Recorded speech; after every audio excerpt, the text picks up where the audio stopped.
अभी भी काफी लोग नहीं है।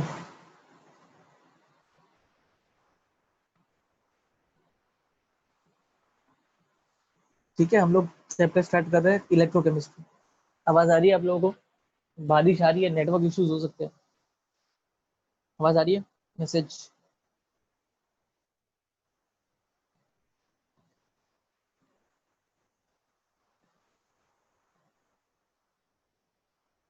चलो ठीक है।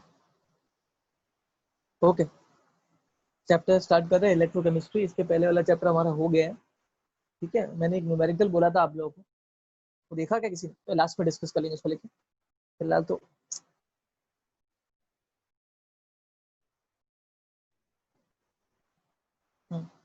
चैप्टर नाम है इलेक्ट्रोकेमिस्ट्री। इसमें सबसे ज्यादा इंपॉर्टेंस किसी चीज का है, और अगर 11 का कोई कॉन्सेप्ट की अगर किसी कंसेप्ट की जरूरत है तो वो कौन सा कंसेप्ट है पता है क्या आप लोगों को? रेडॉक्स। रेडॉक्स कंसेप्ट की जरूरत है यहाँ पर। आपको रेडॉक्स पता होना चाहिए। और जितना मुझे याद है मैंने ही पढ़ाया आप लोगों को रेडॉक्स 11th स्टैंडर्ड में। रेडॉक्स रिएक्शन का यूज है यहाँ पर। रेडॉक्स का ही इंपॉर्टेंस है इसमें बहुत। ठीक है, तो मैं कुछ बेसिक्स बताता हूँ वैसे रेडॉक्स का। आई थिंक आपको पता होगा। इंक्रीज इन ऑक्सीडेशन नंबर क्या होता है? इंक्रीज इन ऑक्सीडेशन नंबर हमेशा क्या होता है? Oxidation. Decrease in oxidation number क्या होता है? रिडक्शन। है ना? Increase in oxidation number is oxidation. तो ये इतना ही बता रहा हूँ मैं, ज्यादा डिटेल में नहीं जाने वाला। रेडॉक्स के बहुत कुछ है। मतलब वो एकदम बेसिक जाके क्या मतलब है सब तो आता ही है आप लोगों को। इतना ही पता होना चाहिए। Increase in oxidation number, I think oxidation number निकालना तो आता ही होगा। तो increase in oxidation number is oxidation, decrease in oxidation number is known as reduction. इतना पता होना चाहिए। हालांकि अभी यूज नहीं, आगे यूज होने वाला है। ठीक है, और चैप्टर है इलेक्ट्रोकेमिस्ट्री। इसका डेफिनेशन क्या होता है? इस चैप्टर में हम क्या पढ़ने वाले हैं? Electrical energy is converted into chemical energy और vice versa. Chemical energy is converted into electrical energy, यानी इंटर कन्वर्जन देखना हमें। इस चैप्टर में हम पढ़ने वाले electrical energy is converted into chemical energy, या फिर chemical energy is converted into electrical energy. ये इस चैप्टर में पढ़ना है हमें। Inter conversion of two energies, chemical and electrical, उस पर बेस्ड है ये चैप्टर इलेक्ट्रोकेमिस्ट्री। ठीक है, देखते स्टार्टिंग में क्या दिया है। ओके, एक मिनट। हाँ, एक बार चैप्टर देखने दो कितना चेंजेस किया है। तो ठीक है, कुछ भी नहीं है। ओके, देखो इन्होंने भी वही किया है। सबसे पहले can you recall what is a redox reaction? क्या होता है रेडॉक्स रिएक्शन? एक ऐसा रिएक्शन जिसके अंदर साइमल्टेनियसली ऑक्सीडेशन भी होता है और रिडक्शन भी होता है। Reaction in which simultaneously both, या फिर reaction in which both oxidation and reduction takes place simultaneously, that is known as redox reaction. है ना? That is known as redox reaction. ये रेडॉक्स होता है। Which form of energy is converted into electrical energy in a dry cell? Dry cell में chemical energy is converted into electrical energy. Dry cell मतलब ये वाला। आपको पता है इसके अंदर क्या होता है? इसके अंदर केमिकल्स भरे होते हैं और वो केमिकल किसमें कन्वर्ट होता है? इलेक्ट्रिकल एनर्जी में। क्या होता है ड्राई सेल? आगे आने वाला है। ये भी ड्राई सेल ही है। ये सब ड्राई सेल ही है, वैसे तीनों के तीनों एग्जाम्पल ड्राई सेल के ही है। इसके अंदर लॉजिक सी बात है, इसके अंदर केमिकल भरा हुआ रहता है और वो कन्वर्ट होता है इलेक्ट्रिकल एनर्जी, और उसी से हम कोई भी डिवाइस को ऑपरेट करते हैं। है ना? जो भी जिसमें भी हम ये यूज करते हैं। How is NOH manufactured from NaCl? ये भी आगे आने वाला है।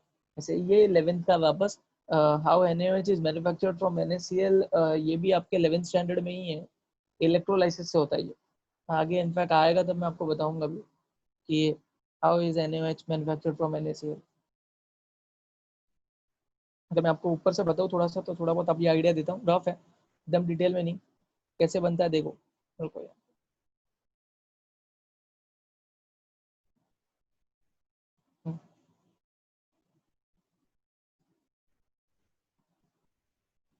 ये बीकर है, दो इलेक्ट्रोड ले लिए। ठीक है, इसको हमने कनेक्ट किया सोर्स से। है ना? पॉजिटिव और नेगेटिव। ठीक है, okay. इसके अलावा इसके अंदर क्या भरना पड़ेगा हमें? इलेक्ट्रोलाइट। समझो इलेक्ट्रोलाइट जो है वो एक्वस NaCl है। इलेक्ट्रोलाइट क्या है? Aqueous NaCl। इसके अंदर जो सोल्यूशन है उसके अंदर क्या है? Aqueous NaCl। अगर आप एक्वस NaCl समझते हो तो आपको इतना पता होना चाहिए एक्वस NaCl में क्या क्या है? NaCl प्लस वाटर, है ना? एक्वस मतलब वही हो, मतलब इसमें NaCl भी है और पानी भी है, प्योर NaCl तो नहीं है ये। अगर दोनों है तो अभी मेरी बातें ध्यान से सुनना, अगर दोनों है तो आपको पता है जब ये इलेक्ट्रिसिटी पास होगी तो ये आयंस ब्रेक हो जाते हैं, ये आयंस क्या हो जाएंगे? ब्रेक। ठीक है,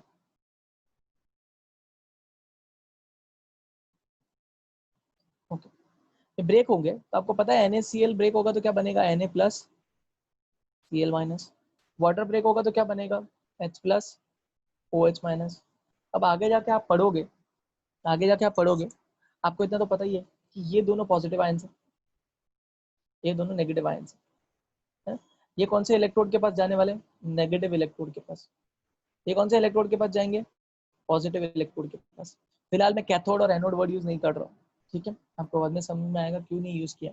पहला इतना समझो, आपको इतना तो पता है कि ये पॉजिटिवली चार्ज है तो नेगेटिव इलेक्ट्रोड के पास जाएंगे और ये पॉजिटिव इलेक्ट्रोड के पास जाएंगे।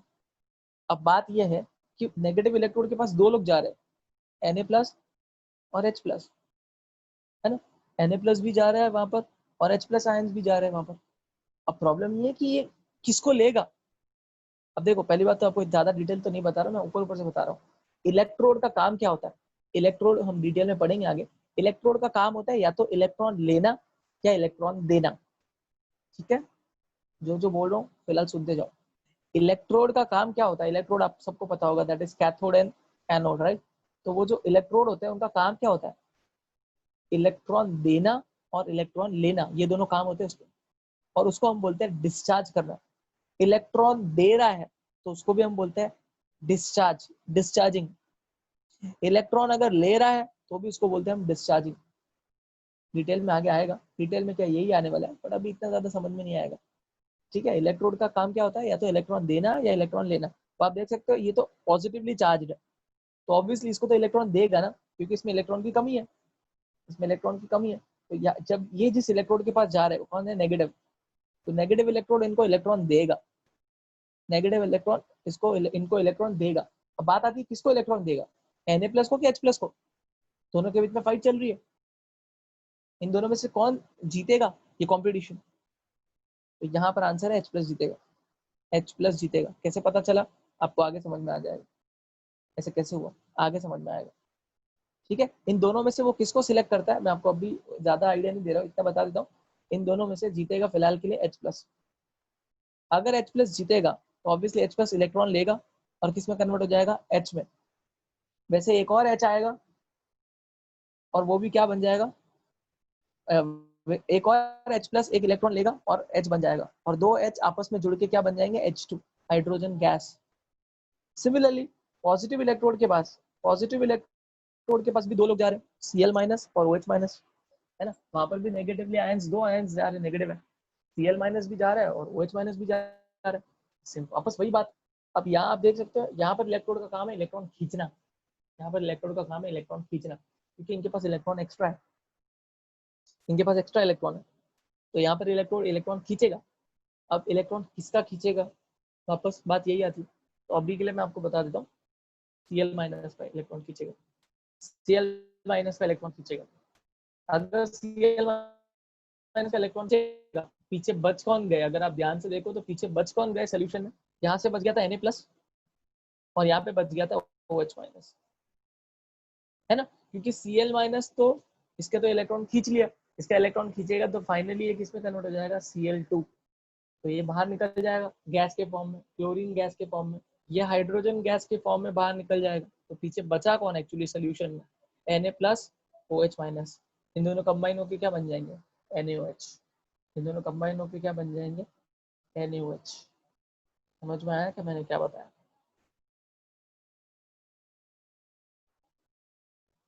अनम्यूट कर सकते हो। Yes, sir. Yes, sir. Yes sir, ठीक है, ओके ओके। तो ये कुछ ऐसी सब चीजें हम यहाँ पर पढ़ने वाले हैं, और यहाँ पर आपको कुछ रफ आइडिया दिए मैंने। कैसे दो के बीच में फाइट होगा, कौन जीतेगा, उसके लिए एक ऑर्डर है, आगे आएगा वो ऑर्डर। इसको प्रेफरेंशियल डिस्चार्ज थियरी बोलते हैं। प्रेफरेंशियल डिस्चार्ज थियरी मतलब किसको प्रेफर करेगा, ठीक है। पता नहीं इस बुक में दिया है या नहीं दिया है, पिछले साल वाली बुक में भी नहीं था, मतलब इसके पहले जो बुक थी उसमें भी नहीं था, मैंने बताया था स्टूडेंट को, आपको भी बता दूंगा आगे, अभी नहीं, ठीक है। तो इस तरह से NaOH प्रिपेयर्ड होता है NaCl से। तो ये मैंने आपको कुछ रफ आइडिया दिया। ओके, तो इस तरह से ये तीनों क्वेश्चंस के आंसर आ गए। चलो इंट्रोडक्शन पढ़ते क्या लिखा है।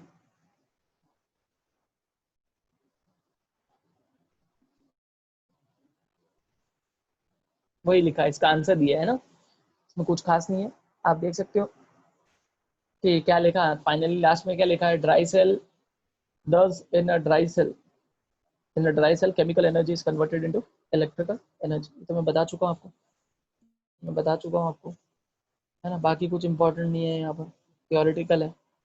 आगे बढ़ते हैं।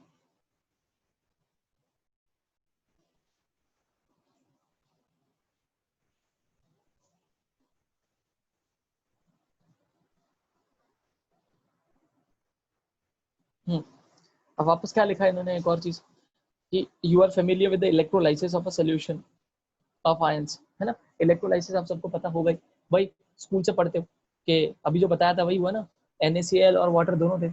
आपने करंट बाहर से पास किया तो क्या हुआ, आपने करंट बाहर से पास किया तो क्या हुआ, वहां पर आयंस स्प्लिट हो गए, है ना। आयंस स्प्लिट हो गए, Na+Cl- बन गया और H+ और OH- आयन बन गया। तो वहां पर एक्चुअली क्या हो रहा है, वहां पर एक्चुअली हम बाहर से इलेक्ट्रिसिटी दे रहे हैं और वो इलेक्ट्रिसिटी किस में कन्वर्ट हो रही है, केमिकल एनर्जी, है ना। इसीलिए तो क्या निकल रहा था, हाइड्रोजन गैस लिबरेट हो रहा था, एक जगह क्लोरीन गैस लिबरेट हो रहा था, और सोल्यूशन में पीछे क्या बन गया था, NaOH। तो वहां पर एक्चुअली इलेक्ट्रिकल एनर्जी किसमें कन्वर्ट हो रही थी, केमिकल एनर्जी में। इसके अलावा ड्राई सेल में आपने देखा, ड्राई सेल में क्या लिखा हुआ है, ड्राई सेल में केमिकल एनर्जी इलेक्ट्रिकल एनर्जी में कन्वर्ट हो रही है।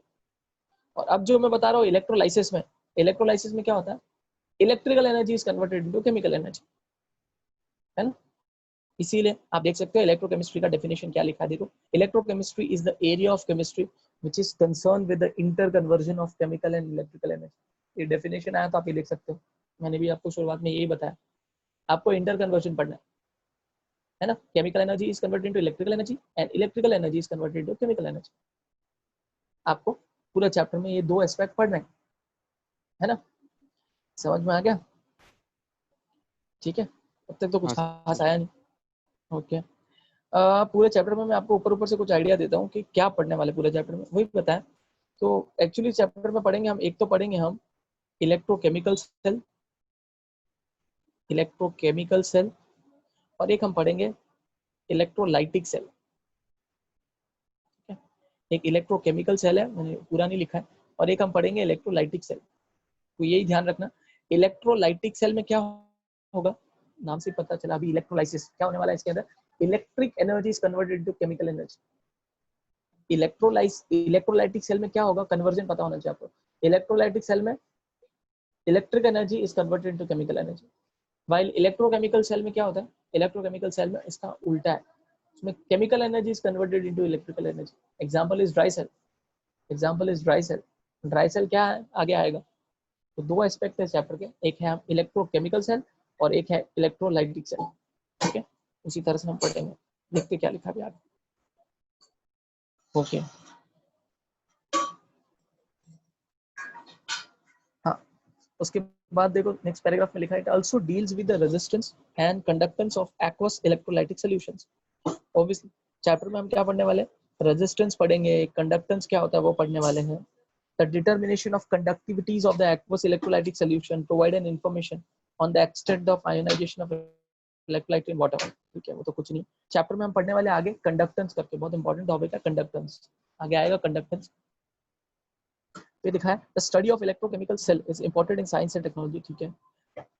It makes possible the manufacture of essential chemical, you learn preparation of NaOH, widely used in the manufacture of soaps, detergents, paper by electrolysis of NaCl। ये सब तो intro दिया, ये तो कुछ नहीं है, ये तो कुछ भी नहीं है। तो उन्होंने बताया कि इलेक्ट्रोकेमिकल प्रोसेस कौन से हो सकते हैं। तो इलेक्ट्रोकेमिकल प्रोसेस कौन से हो सकते हैं वो सब इन्होंने बताया, ठीक है, वो कुछ इंपॉर्टेंट नहीं है।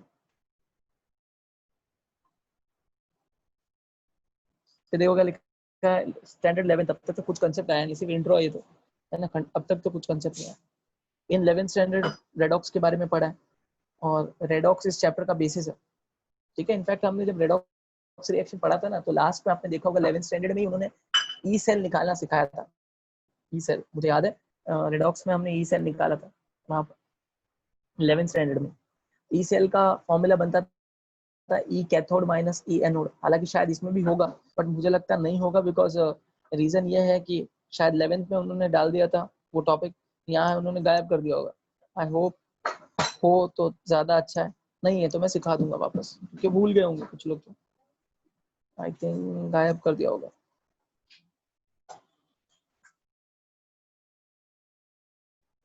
सेल दिया है क्या, तो कोई बात, चलो देखेंगे आगे आगे। बट एक बार 11th स्टैंडर्ड की टेक्स्ट बुक खोल के देखना, आपको समझ में आ जाएगा। वापस सिखाने वाला वैसे, पहले तो हुआ करता था पुरानी टेक्स्ट बुक में, अभी पता नहीं।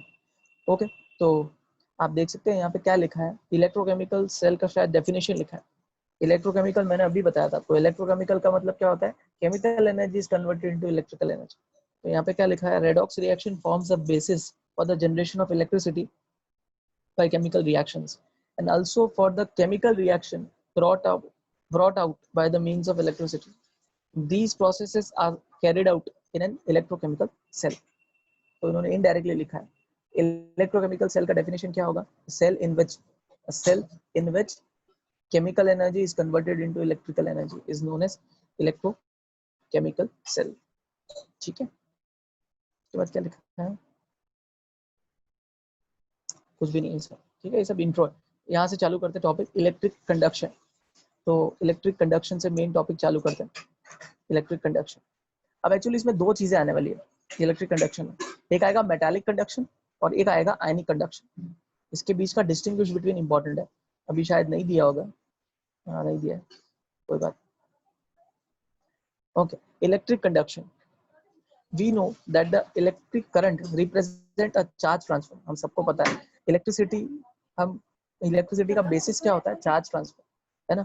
चार्ज जब चार्ज जब मूव करते हैं, चार्ज जब मूव करते हैं तो उससे क्या जनरेट होता है, इलेक्ट्रिसिटी, है ना, चार्ज ट्रांसफर की वजह से। चार्ज ट्रांसफर और flow of electricity occurs through a substances called conductors, है ना। चार्ज ट्रांसफर उन्हीं में हो सकते हैं, है ना, कुछ ही सब्सटेंसेस में होते हैं, जिनमें होते हैं हम उन्हें कंडक्टर्स बोलते हैं। जिनमें भी चार्ज ट्रांसफर होते हैं या फिर जिसमें इलेक्ट्रिसिटी फ्लो होती है, हम उन्हें क्या बोलते हैं, कंडक्टर्स। ये सब कोई लिखा है, उसमें भी उन्होंने बोला है कि there are two types of conductor which give rise to two types of conduction of electricity. दो टाइप के कंडक्टर होते हैं और इसकी वजह से दो टाइप की इलेक्ट्रिसिटी भी है। दो टाइप के कंडक्टर्स है ना, एक तो है मेटालिक कंडक्टर, दूसरा है आयनिक कंडक्टर, ठीक है। मेटालिक कंडक्टर, मैं आपको कुछ चीजें बताता हूँ, ध्यान से सुनो। मेटालिक कंडक्टर में आपको पता होता है कि एक्चुअली इलेक्ट्रॉन मूव करते हैं, है ना, वहां पर कौन मूव करते हैं, हम पढ़ते भी है 11th फिजिक्स में पढ़े भी है कि मेटालिक कंडक्टर क्या होता है, जो हमारे घर में वायर्स जब लगे हुए हैं जिससे हम सारी इलेक्ट्रिसिटी यूज कर रहे हैं, फैन जो भी यूज कर रहे हैं, तो वो जो वायर्स हमने यूज कर रहे हैं, कॉपर वायर्स, वो एक्चुअली क्या है, मेटालिक कंडक्टर है ना। तो मेटालिक कंडक्टर में डिफरेंस समझा रहा हूँ, ध्यान से सुनना, एट द एंड हम डिफरेंस देखते हैं दोनों में क्या है। तो मेटालिक कंडक्टर जो होते हैं उसमें एक्चुअली जो इलेक्ट्रिसिटी आती है वो किस वजह से आती है, because of flow of electrons, in fact flow of free electrons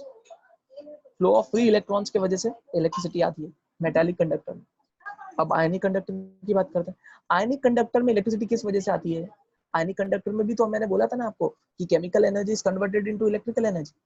electrochemical cell में होता है ऐसा, है ना। इलेक्ट्रोकेमिकल सेल में क्या होता है, chemical energy is converted into electrical energy, तो वहां पे भी तो इलेक्ट्रिसिटी जनरेट हो रही है। वो कैसे हो रही है, वो होती है because of flow of charge. वहां पर क्या होता है, चार्जेस फ्लो होते हैं, वहां पे चार्जेस फ्लो होते हैं, है ना। वहां पे क्या फ्लो होता है, चार्जेस, जैसे आपको मैंने बताया था Na+, Cl-, ये सब क्या है, एक कोई नेगेटिव इलेक्ट्रोड के पास जाएगा, कोई पॉजिटिव इलेक्ट्रोड के पास जाएगा, उसको हम क्या बोलते हैं, फ्लो ऑफ चार्ज।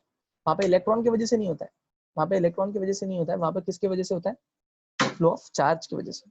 तो पहला डिफरेंस यही है, मेटालिक कंडक्टर में इलेक्ट्रिसिटी किस वजह से, flow flow of free electrons, ionic conductor नाम ही उसका आयंस है, आयनिक कंडक्टर, तो वहां पर किस वजह से इलेक्ट्रिसिटी होती है? फ्लो ऑफ फ्री आयंस, या है ना, फ्लो ऑफ आयंस बोल सकते हैं, फ्लो ऑफ चार्जेस, ठीक है, फ्लो ऑफ आयंस बोल सकते हैं, तो वो उसकी वजह से इलेक्ट्रिसिटी होती है उसके अंदर।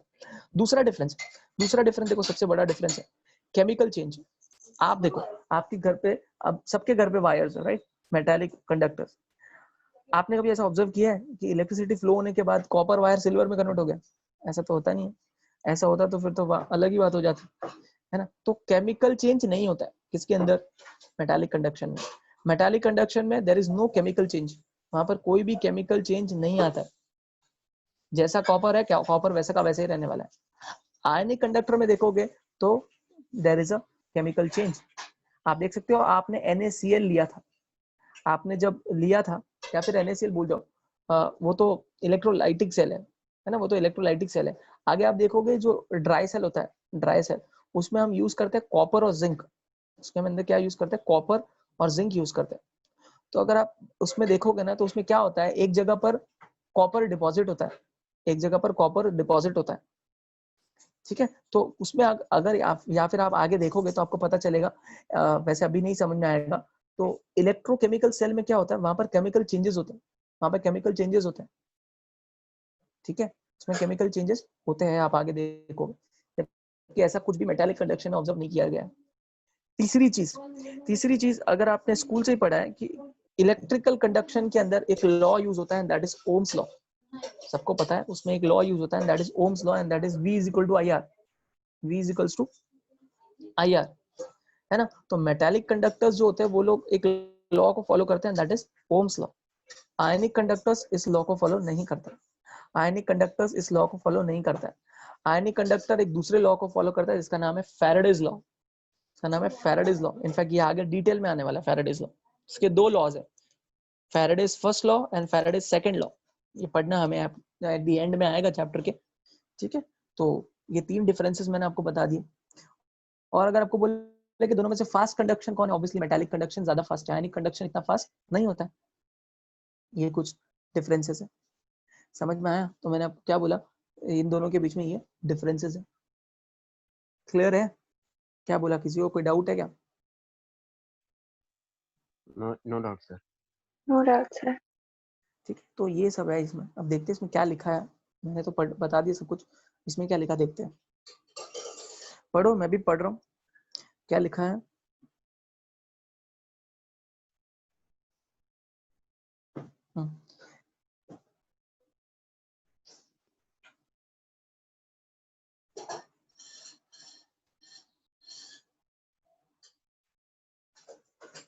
ठीक है, ये तो कुछ अलग ही तरीके से इन लोग ने एक्सप्लेन किया, कोई बात नहीं। इन्होंने ना सॉलिड स्टेट से एक चीज दिया। अगर आप लोगों ने सेमीकंडक्टर्स टॉपिक पढ़ा है क्या? Semiconductors, yes sir. सेमीकंडक्टर्स हाँ पढ़ लिया? सर। हाँ, तो फिर वहां पर आपने पढ़ा होगा valence band, conduction band, forbidden energy gap, पढ़ा है? हाँ सर। पढ़ा है ना। हाँ वहाँ जी। पे दो दो बैंड होते हैं, एक कंडक्शन बैंड होता है, एक वैलेंस बैंड होता है, और दोनों के बीच के गैप को बोलते हैं फॉरबिडन एनर्जी गैप, है ना। वो जो गैप होता है, वो गैप का डिस्टेंस सबसे ज्यादा किसमें होता है? सबसे ज्यादा किसमें होता है? इंसुलेटर्स में। वहाँ इलेक्ट्रॉन जो है वैलेंस बैंड से कंडक्शन बैंड में जा नहीं पाता, आप कितनी भी एनर्जी दे दो। इसीलिए जो इंसुलेटर्स होते हैं वो एनर्जी नहीं करंट नहीं कंडक्ट कर सकते, है ना। जो कंडक्टर्स होते हैं उनके अंदर तो ओवरलैप होते हैं, इनफैक्ट दोनों बैंड ओवरलैप होते हैं, आसानी से वैलेंस बैंड से कंडक्शन बैंड में जा सकता है। वही सब लिखा है, आप देख लो। Electrical conduction through metals involves a direct flow of electron from one point to another, वही transfer of free electrons. The outermost electrons of metal forms conduction band, वही लिखा है। जो outermost electrons होते हैं सारे, वो क्या मिलके क्या बनाते हैं? conduction band. The electrons in the conduction bands are free to move and hence flow under the influence of applied electrical potential, है ना। आप बाहर से कोई इलेक्ट्रिकल पोटेंशियल लगाओगे तभी तो इलेक्ट्रॉन मूव करेंगे, क्योंकि इलेक्ट्रोड पोटेंशियल लगाओगे तभी तो एक जगह पोटेंशियल ज्यादा होगा, एक जगह पोटेंशियल कम होगा। ऐसी खाली कोई वायर है, उसमें भी इलेक्ट्रॉन है, तो ऐसे किसी वायर को आप टच करोगे तो थोड़ी करंट लगता है, उसको आप कनेक्ट करोगे किसी पोटेंशियल से तब जाके करंट लगता है ना, क्योंकि आपको पोटेंशियल से कनेक्ट करना पड़ेगा। तो एक जगह लो पोटेंशियल क्रिएट हो जाएगा, एक जगह हाई पोटेंशियल, फिर इलेक्ट्रॉन फ्लो करेंगे, वही सब लिखा है ना। The electrons in the conduction band are free to move and hence flow under the influence of applied electric potential. Chapter 1, ये सब कुछ उन्होंने सॉलिड स्टेट में दिया हुआ है लास्ट पास, ठीक है। मेटालिक कंडक्टर्स आर दस इलेक्ट्रॉनिक कंडक्टर्स, मेटालिक कंडक्टर्स इसलिए इलेक्ट्रॉनिक कंडक्टर्स कहलाते हैं। कुछ खास नहीं है यहाँ पर भी, मैंने डिफरेंस बताया वो ध्यान रखना है, जो मैंने बोला है वो सब। उसके बाद देखो क्या लिखा है, इलेक्ट्रोलाइटिक और आयोनिक कंडक्शन, है ना, इसके पहले मेटालिक कंडक्शन था, अब आयोनिक कंडक्शन। पता नहीं इन्होंने जो मैंने बोला वो सब तो लिखा ही नहीं, बट वो सब इंपॉर्टेंट है जो मैंने बोला, ध्यान रखना, याद रखना। मेटालिक कंडक्शन में क्या होता है, आयनिक कंडक्शन में क्या होता है। चलो आगे इसमें क्या लिखा देखते हैं। Electrolytic conduction involves conduction of electric current by movement of ions, मैंने यही बोला था आपको।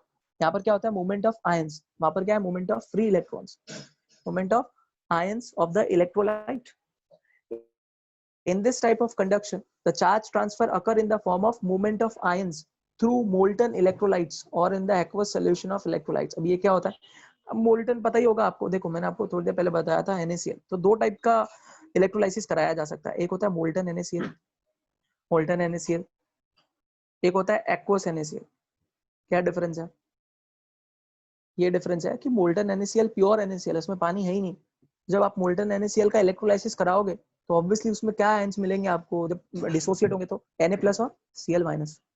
तो वहां कोई टेंशन नहीं है कि कौन इलेक्ट्रोड किसको सिलेक्ट करेगा, कि वहां है ही खाली Na+ और Cl- ही है, तो वहां एक इलेक्ट्रोड पे क्या हो जाएगा, Na+ डिपॉजिट हो जाएगा, वहां पे केमिकल चेंज हो रहा है, और एक पे Cl- गैस लिबरेट हो जाएगा। पर एक्वस NaCl की अगर हम बात करें तो एक्वस NaCl में मैंने आपको बताया था ना, उसमें पानी भी है, तो ये डिफरेंस होता है। इलेक्ट्रोलाइसिस या तो मोल्टन सब्सटेंस का किया जाता है या एक्वस का किया जाता है ना। मोल्टन कराओगे तो कोई कंपटीशन नहीं होने वाला है, मोल्टन मींस प्योर, कुछ भी नहीं उसके अंदर एक्स्ट्रा, और जबकि एक्वस में पानी भी होता है। ठीक है, तो इलेक्ट्रोलाइसिस दो चीजों की कराई जा सकती है, तो वही लिखा है, आप देख सकते हो क्या लिखा है। In this type of conduction the charge transfer occur in the form of movement of ions through molten electrolytes और aqueous solution of the electrolytes. समझ में आया लाइन?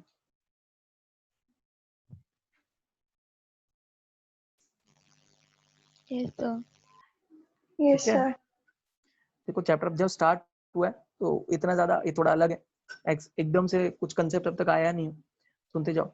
ठीक है, तो आपको इलेक्ट्रोलाइट का डेफिनेशन तो आई थिंक पता ही होगा। इलेक्ट्रोलाइट्स क्या होते हैं, क्या होते हैं इलेक्ट्रोलाइट्स, बताओ। पानी में डिसोसिएट हो जाए। हाँ सही बोला Completely. वो, हाँ कंप्लीटली नहीं, डिसोसिएट, जो डिसोसिएट होते हैं that is known as electrolyte, जो डिसोसिएट नहीं होता है they are known as non electrolyte. अब इलेक्ट्रोलाइट्स में भी अगर जो कंप्लीटली डिसोसिएट होते हैं दे आर स्ट्रॉन्ग इलेक्ट्रोलाइट्स, और जो कंप्लीटली डिसोसिएट नहीं होते हैं दे आर वीक इलेक्ट्रोलाइट्स। समझना, इस तरह से डेफिनेशन। जो डिसोसिएट होते हैं चाहे वो कितना भी हो, थोड़ा हो या पूरी तरह से डिसोसिएट हो जाए, they are known as electrolytes. अब वापस वो भी डिपेंड करता है कि वो कितना डिसोसिएट हो रहा है। अगर पूरी तरह से डिसोसिएट हो रहा है तो आपको मैंने सिखाया उनका अल्फा 1 होगा, डिग्री ऑफ डिसोसिएशन इज 1। पूरी तरह से डिसोसिएट हो रहे हैं तो वो स्ट्रॉन्ग इलेक्ट्रोलाइट्स है ना। अगर वो पूरी तरह से डिसोसिएट नहीं हो रहे तो उसको हम वीक इलेक्ट्रोलाइट बोलते हैं। और जो बिल्कुल डिसोसिएट होते ही नहीं है they are non electrolytes. Non electrolytes का best example urea and glucose, जो चैप्टर में पढ़ चुके हैं हम, सुक्रोज हो गया, ये सब है ना। ओके, अब देखो क्या लिखा है। Substances such as ionic salts, ionic salt NaCl, ये सब सॉल्ट है।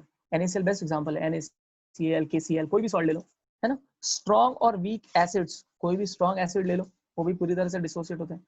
कोई भी वीक एसिड ले लो, डिसोसिएट तो होता ही है, पूरी तरह से नहीं होगा तो क्या हो गया, डिसोसिएट तो होगा।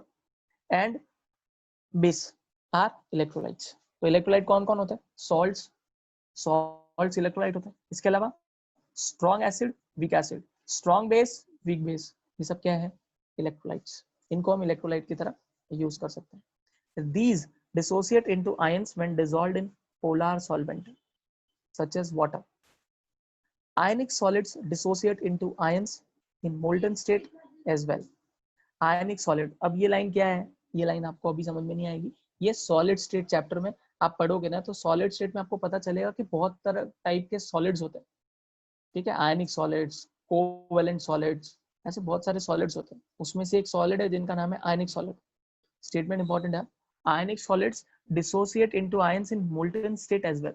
तो आयनिक सॉलिड जो होते हैं, जरूरी नहीं है कि आयनिक सॉलिड का आपको एक्वस सॉल्यूशन ही लेना पड़ेगा। जैसे NaCl एक्वस पानी में ले रहे हो तो भी डिसोसिएट हो रहा है, और अगर आप प्योर NaCl भी ले रहे हो, एक मिनट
ओह शिट, मैं अनम्यूट करना मैं इतनी देर से बोल रहा हूँ और मुझे पता ही नहीं कि मैंने म्यूट कर रखा है। चलो ठीक है, अब बस पढ़ लेता हूँ। ओके ओके, आप में से किसी ने बोला ही नहीं कि मैंने म्यूट कर रखा है। चलो कोई बात नहीं, ठीक है। ओके, ये लाइन इंपॉर्टेंट है। Ionic solids dissociate into ions in the molten state as well, वो मैंने समझा दिया। Conduction through the electrolyte conductors, conduction through electrolytic conductors involve transfer of matter from one part of the conductor to the other, है ना। मैंने आपको वही तो समझाया है कि आयनिक कंडक्शन जो होता है उसमें क्या होता है, there is a transfer of matter, वहां पे मैटर का ट्रांसफर होता है। इसी वजह से उसमें क्या दिखता है, हमें केमिकल चेंज दिखता है। वहां पर हमें क्या दिखता है, केमिकल चेंज। जबकि जो मेटालिक कंडक्शन होता है वहां पर कॉपर का वायर है, वो कॉपर ही रहने वाला है, वो केमिकल में चेंज नहीं होने वाला है। आयनिक कंडक्शन में there is a chemical change, ठीक है। देखो लिखा है, it means that the current flowing through an electrolytic conductor is accompanied by a chemical change. Ultimately indirectly उन्होंने बता दिया ना कि आयनिक कंडक्टर्स में क्या होता है, केमिकल चेंज होता है। मेटालिक कंडक्टर्स में केमिकल चेंज नहीं होता है। हालांकि इनको कुछ पॉइंट्स इन्होंने अच्छे वाले थे, वो लिखे ही नहीं जो मैंने आपको बताया। मेटालिक कंडक्टर्स कौन से लॉ को फॉलो करता है, ओम्स लॉ। आयनिक कंडक्टर्स कौन से लॉ को फॉलो करने वाला है, फैराडेज लॉ। समझ में आया? हाँ sir. Yes sir.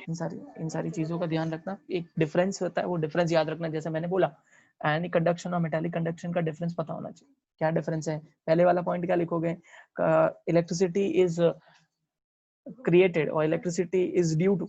Metallic conduction में electricity is due to movement of free ions. इसमें क्या होता है, due to movement of charges और ions, movement of ions of electrolyte, है ना। फिर दूसरा पॉइंट मैंने आपको क्या बताया था, there is a chemical change. किसमें, आयनिक कंडक्शन में। मेटालिक कंडक्शन में there is no chemical change, there is no chemical change. फिर मेटालिक कंडक्शन में दे फॉलो ओम्स लॉ, इसमें लिखोगे it does not follow Ohm's law. फिर metallic conduction में लिखोगे it does not follows Faraday's law, इधर लिखोगे इट फॉलोज फैराडेज लॉ। इतना समझ में आना चाहिए, मोर देन इनफ है। समझ में आ गया इतना? कोई हाँ डाउट यस है? ओके ठीक है।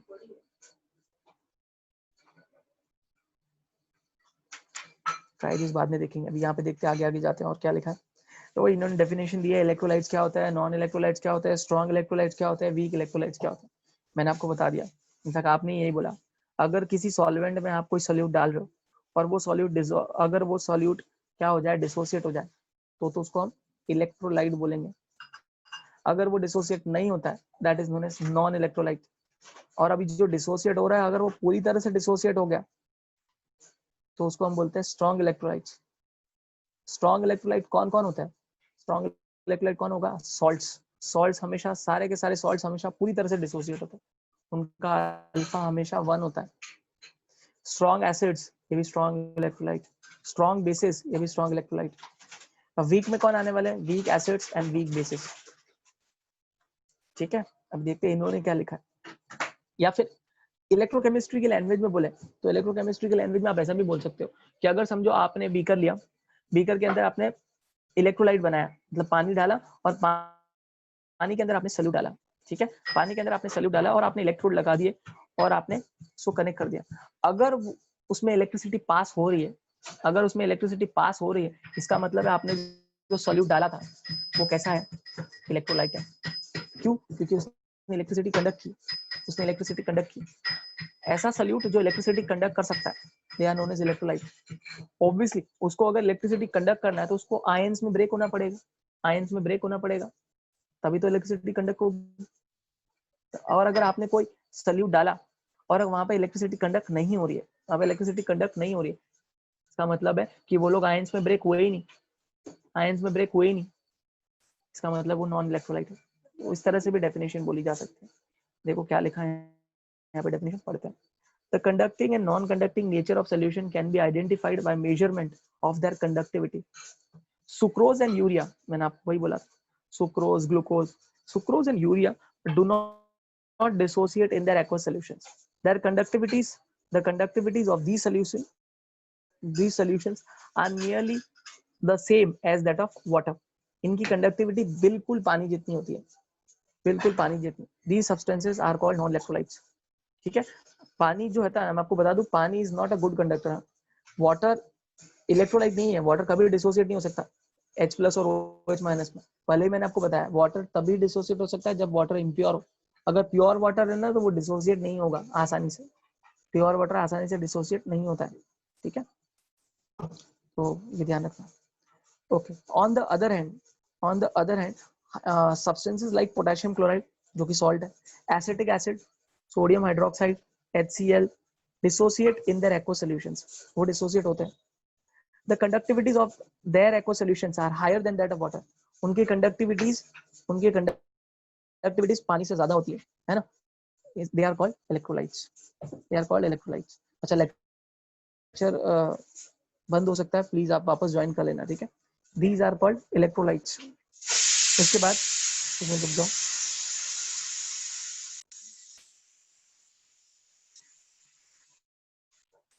Okay, these are called electrolytes.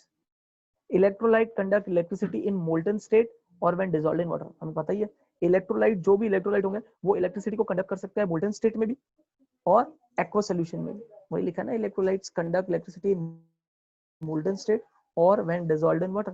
Dissolved in water means aqua solution. सबसे इजी है, एग्जाम में आता तो ये सब फटाफट लिख भी सकते हो। दूसरा, on the basis of high और low electrical conductivity, electrolytes on the basis of high और लो